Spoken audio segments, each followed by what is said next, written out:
आज विशेष একটা শুভ সংবাদ নিয়ে বেশ কিছু রাশির শুভ সংবাদ নিয়ে আজকে আমরা এখানে বসেছি। আগামী 1 জুন রাত্রি 1:54 পর বৃহস্পতি মহাগ্রহ, যাকে আমরা জীব বলি, যাকে আমরা ধনকারক বলি, যাকে আমরা কর্মকারক বলি, যাকে আমরা পুত্রকারক বলি, যাকে আমরা সৌভাগ্যকারক বলি, সেই বৃহস্পতি গোচর পরিবর্তন করছেন। এখন তিনি মিথুন রাশিতে আছেন। জুন মাসের 1 তারিখে রাত্রি 1:54 তিনি পুনর্বসু নক্ষত্রে কর্কট রাশিতে উচ্চ স্থানে যাবেন।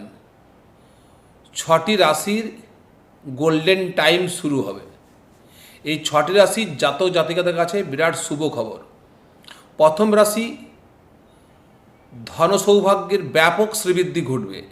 মিথুন রাশির দ্বিতীয় স্থানে বৃহস্পতি উচ্চস্থানগত হয়ে থাকবে। প্রভূত ধনাগমের মাধ্যমে জীবন পরিপূর্ণ হয়ে যাবে আগামী 1 বছর। 2 নম্বর রাশি কন্যা। কন্যা রাশির একাদশ স্থানে বৃহস্পতি উচ্চস্থানগত হয়ে থাকবে।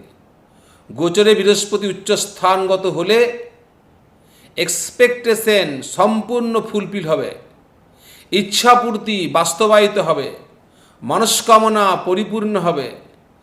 একটার পর একটা কাজে দিনের পর দিন সফলতা পাবেন এবং প্রভূত কোটি কোটি ধন আপনার জীবনকে পরিপূর্ণ করে দেবে।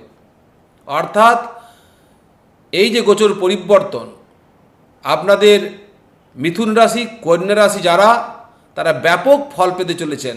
আরও সৌভাগ্যবান 4টি রাশি আছে।